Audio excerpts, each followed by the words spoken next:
కడప ఇదేమి కడప కడపలో మొత్తం రాష్ట్రంలో చూసినట్టయితే దోమల ఫ్యాక్టరీ ఎక్కడ ఉందంటే ఎక్కడ చెప్తారు మీరందరూ? మొత్తం రాష్ట్రంలో దోమల ఫ్యాక్టరీ ఎక్కడ ఉంది? మొత్తం రాష్ట్రంలో గుంతల రోడ్లు ఎక్కడ ఉన్నాయి? కడప గుంతల రోడ్లకు చిహ్నమా కాదా? చెత్తతో నిండిన రోడ్లు ఎక్కడ ఉన్నాయి మన రాష్ట్రంలో? చెత్తతో నిండిన రోడ్లు ఎక్కడున్నాయి? ఊరి మధ్యలో డంప్యార్డ్ ఎక్కడైనా ఉందండి మన రాష్ట్రంలో? అది కేవలం ఎక్కడుంది? కడపలో ఎక్కడుంది? ఇన్ని సమస్యలతో నిండిపోయింది కడప. ఏ రోజు కూడా ఏ విధంగా ముందుకు వెళ్ళట్లేదు. కాబట్టి నిరసన తెలిపాల్సి. అరే రే ఇదేమి కడప ఇదేమి కడప అరే రే కడప. ఆంధ్ర రాష్ట్రంలో గుంతలు చూడాలంటే కడపకు రావాలా? ఆంధ్ర రాష్ట్రంలో దోమల ఫ్యాక్టరీ చూడాలంటే అర్జీలను పాడే కడుతున్న కమిషనర్ రావాలి రావాలి బయటికి రావాలి. కమిషనర్ బయటికి రావాలి రావాలి బయటికి రావాలి. ఇంటింటి కాంగ్రెస్ అనే నినాదంతో ప్రతి ఇంటికి తిరిగింది. అదేవిధంగా ఓటు చోరీ సంతకాల సేకరణ విషయంలో ప్రతి ఇంటికి తిరిగినప్పుడు ప్రజా సమస్యలు తెలుసుకోవడం జరిగింది. దాదాపు ప్రతి డివిజన్లో వీధి దీపాలు లేవు. దాదాపు ప్రతి డివిజన్లో కాలువలు క్లీన్ కావట్లేదు. చెత్త ఎత్తుకునే దానికి ఎవరు రాకపోతే వాళ్ళని నేను తప్పుపట్టట్లే. ఆ సిబ్బంది తక్కువ ఉంటే కొంచెం సిబ్బందికి అంత ఎక్కువ ఏరియా వేస్తే వాళ్ళు ఎలా చేయగలరు? సిబ్బంది రాక ఇంటి మధ్యలో నెలల కొద్దీ చెత్త ఉంటే దాని ద్వారా రోగాలు వాసన నేనైతే నిలబడలేకపోయినా అక్కడ. సో అటువంటి సిచ్యువేషన్స్ ఉన్నాయి. 41 డివిజన్లో బస్టాండ్ బ్రిడ్జ్ దిగుతానే యాక్సిడెంట్ జరుగుతున్నాయి. స్పీడ్ బ్రేకర్ లేదు అక్కడ. దానికోసం దాదాపు ఒక సంవత్సరం నుంచి తిరిగినాం. దానికి పర్మిషన్స్ మమ్మల్ని తెమ్మన్నారు. ట్రాఫిక్ క్లియరెన్స్ తిరిగి తెచ్చినాం. తెస్తే పక్కన పెట్టినారు. ఏమంటే కాంట్రాక్టర్ దొరకాలా, బడ్జెట్ లేదు, ప్రతి దానికి ఏదో ఒక సాకు. ఇప్పుడు 10 రోజులు ట్రైనింగ్ వెళ్ళి వచ్చినా నేను 2 వారాల ముందు. రాహుల్ గాంధీ గారు స్వయంగా ప్రజల సమస్యల గురించి మాకు ట్రైనింగ్ ఇచ్చినప్పుడు వెళ్ళే ముందు అర్జీ ఇచ్చి వెళ్ళినా.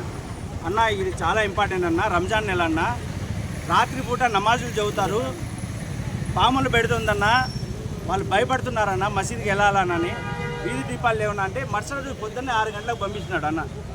6 గంటలకు వెంకటేష్ అనే అతను వస్తే మొత్తం తిరిగి ఒక పొద్దున్నప్పటికీ అంత చూపించి వెళ్ళాం. దాని గురించి ఫాలోఅప్గా మా డివిజన్ ఇన్ఛార్జీలు వెళ్తే ఫోన్లు చేసే, ఏందయ్యా పొద్దున్నకులు మీరు ఏంది ఇదేనా మీది ఒక్క డివిజన్ మాది ఉండేది? నేను అడుగుతున్నా మీడియా ముఖంగా, ఈ సమస్యలు ఆయన దీనికి దాని బాధ్యత తీసుకోవాలన్నా లేదా అని. ఇప్పుడు అంటాడు ఆయన, నేను అప్పుడు కమిషనర్ కాదు అడిషనల్ కమిషనర్ అని. అప్పుడు కూడా కమిషనర్ దగ్గరికి వెళ్తే ఆయన పట్టించుకోకుంటే, ఫోన్లు కూడా ఎత్తకుంటే ఈయన దగ్గరికి వెళ్తే సరే ఆడ సైన్ పెట్టించి నాకు ఇవ్వండి అని అప్పుడు కూడా ఈయనే తిప్పించుకున్నాడు. సంవత్సరం నుంచి తిప్పించుకునేది ఈయననే, రాకేష్ అన్న. నేను అడుగుతున్నా, నాకేం పని లేదా అంటారు. మీ పని ఇది. మేము వాలంటరీగా వస్తున్నాం, మీరు శాలరీకి వస్తున్నారు. మీరు చేయాల్సిన పని మీరు స్వతహాగా చేసుకుంటే మేము వచ్చి ఎందుకు అడుగుతాం మిమ్మల్ని? మేము మిమ్మల్ని అడిగే అవసరం ఏముంది? మీరు చేయలేదు కాబట్టి మేము అడగాల్సి వచ్చింది. ఆడికి ఒక ఎమర్జెన్సీ లైట్ అవసరం ఉంటే వీధి దీపము యాప్ ద్వారా ఫజలుల్లా అనే అతను ఫోన్లో చేస్తే క్లోజ్డ్ అని క్లోజ్ చేసినారు. వీధి ఒక లైట్ కూడా వెలిగిలే, ఒక్క పని చేయడంలే. ఏమనంటే చేస్తాం. రిసీవింగ్ చాలా బాగుంటుంది, చాలా సాఫ్ట్గా ఉంటుంది, పని మాత్రం శూన్యం. మేము అర్జీలు ఇవ్వడము సంపి పాడగట్టడం, సంవత్సరం నుంచి చూస్తున్నాం. అందుకనే ఆ పాడి మేమే చేసినాం, ఒక అర్జీ తీసుకొని దీన్ని కూడా సంపి పాడగట్టాలి. అది అర్జీలో పాడేది. ఏందయ్యా ఇది? వీధులు వెళ్ళినప్పుడు ఆంధ్ర రాష్ట్రంలో ఎక్కడ వెళ్ళినా కూడా దోమలు ఎక్కడ ఉన్నాయంటే కడపే. దోమల ఫ్యాక్టరీ ఇది కడప. అన్ని దోమలకు మీరు మందు కొట్టట్లేదు, కాలువలు క్లీన్ చేయట్లేదు. ఏమనంటే ఆ సమయానికి ఆ రోజు క్లీన్ చేస్తారు, మళ్ళీ అదే మామూలు అవుతుంది. ఈరోజు ఏదైతే ఇంతవరకు దాదాపు సంవత్సరం నుంచి అర్జీలు ఇచ్చినామో దాని గురించి క్లుప్తంగా రాసి ఈ అర్జీలు ఇచ్చినాం మేము, దాని మీద పని చేయమని ఇవ్వడం జరిగింది. ఆయన 20 తేదీ వరకు టైం ఇస్తున్నాడు. 20వ తేదీ వరకు నేను మిమ్మల్ని పిలిపిస్తాను, మీరు ఎలా వస్తారో రండి అన్నాడు. ఒకవేళ ఆయన పిలిపిస్తే మేము సానుకూలంగా వెళ్ళి కూర్చుంటాం.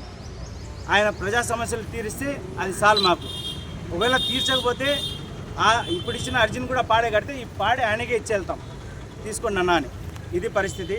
ఈరోజు మేము వచ్చి ఇంత ధర్నా చేసినా కూడా అంతంత స్పందనే ఉంది. ఇంకా వేచి చూద్దాం. 20వ తేదీ తర్వాత మళ్ళీ నేను ముందుకు వస్తాను. కాంగ్రెస్ పార్టీ పేదల పార్టీ, మధ్యతరగతి వాళ్ళ పార్టీ, బలహీనుల పార్టీ, ఎస్సీ ఎస్టీల పార్టీ, ముస్లిం క్రిస్టియన్ మైనార్టీల పార్టీ. ఇది వీటి కోసం పనిచేస్తుంది. ఈ బీజేపీ, ఎన్డీఏ కూటమి, వైసీపీ, టీడీపీ వీళ్ళంతా ఏంద్రా అంటే బడాబాబుల పార్టీ. ఈ సందర్భంలో ఇంకొక విషయం కూడా అడగడం జరిగింది. ఎలాగైతే మోడీ గారు దేశ ఆస్తులను, పబ్లిక్ ప్రాపర్టీలను లారీల కాడి నుంచి, ఎయిర్పోర్ట్ల కాడి నుంచి, షిప్ కార్గోల కాడి నుంచి అదానికి అమ్ముతున్నారో అదేవిధంగా ఇక్కడ ఉండే లోకల్ ఎమ్మెల్యే గారు, టీడీపీ ప్రభుత్వం ఉంది, కూటమి ప్రభుత్వం ఉంది. ఇక్కడ కూడా ఒక పెద్ద కుట్ర జరిగింది. అది కాంగ్రెస్ వల్లనే ఆగింది. ఆ కుట్ర ఏంటంటే నేకనాం కళాక్షేత్రం అమ్మాలని చూసినారు, బీసీ భవన్ అమ్మాలని చూసినారు, రిమ్స్ అమ్మాలని చూసినారు. కాబట్టి కాంగ్రెస్ పార్టీ వల్లనే ఇవన్నీ ఆగినాయి. కాంగ్రెస్ పార్టీ ప్రజల కోసం పోరాడుతూనే ఉంటుంది. ఓకేనా?